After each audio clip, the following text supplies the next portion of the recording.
Hey guys, welcome back to my channel glowing grow with నందు. So ఇవాళ వీడియోలో వచ్చేసి సింపుల్గా రెస్టారెంట్ స్టైల్లో పన్నీర్ ఫ్రైడ్ రైస్ ఎలా చేసుకోవాలో చేసేద్దాం. సో దానికోసం అయితే ఫస్ట్ ఒక గ్లాస్ బాస్మతి రైస్ నేను బాగా వాష్ చేసి అరగంట నానబెట్టి పెట్టుకున్నాను. ఇప్పుడు ఆ బియ్యాన్ని బాగా ఉడికించుకోవాలి. 90% కుక్ అయితే సరిపోతుంది.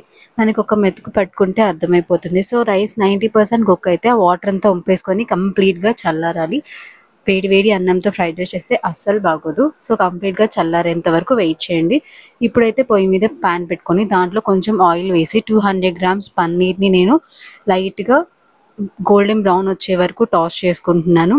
అండ్ దీంట్లో 1 table spoon ketchup, 1 table spoon కారం అండ్ 1/2 టేబుల్ స్పూన్ సాల్ట్, కొంచెం పసుపు కూడా వేసి గోల్డెన్ బ్రౌన్ వచ్చే వరకు వేయించుకోవాలి. అడుగు పట్టకుండా మధ్య మధ్యలో కలుపుకుంటూ medium to high flame adjust చేసుకుంటూ ఫ్రై చేసుకోవాలి. సో పన్నీర్ ఫ్రై అయిపోయింది, పక్కన పెట్టేసుకుందాము. ఇప్పుడు ఫ్రైడ్ రైస్కి సరిపడా ఒక పెద్ద బాండి అనేది పెట్టుకోండి. దాంట్లో 1 టేబుల్ స్పూన్ నెయ్యి వేసుకొని 10 నుంచి 12 జీడిపప్పు పలుకులు లైట్గా వేయించి పక్కన పెట్టేసుకోవాలి.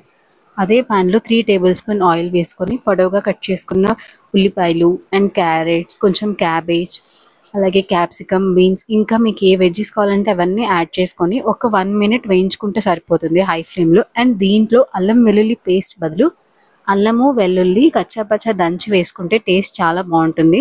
సో అదంతా వేగిన తర్వాత మనం బాయిల్ చేసి పెట్టుకున్న రైస్ కూడా వేసి ఒకసారి మొత్తం మిక్స్ చేసేసుకోవాలి.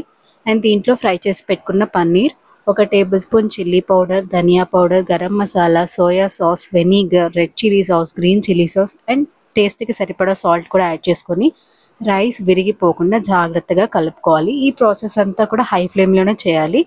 లాస్ట్లో ఫ్రై చేసి పెట్టుకున్న జీడిపప్పు అలాగే సన్నగా కట్ చేసుకున్న కొత్తిమీర కూడా యాడ్ చేసుకొని మరొక 5 మినిట్స్ హై ఫ్లేమ్లో బాగా కలపెట్టుకోవాలి.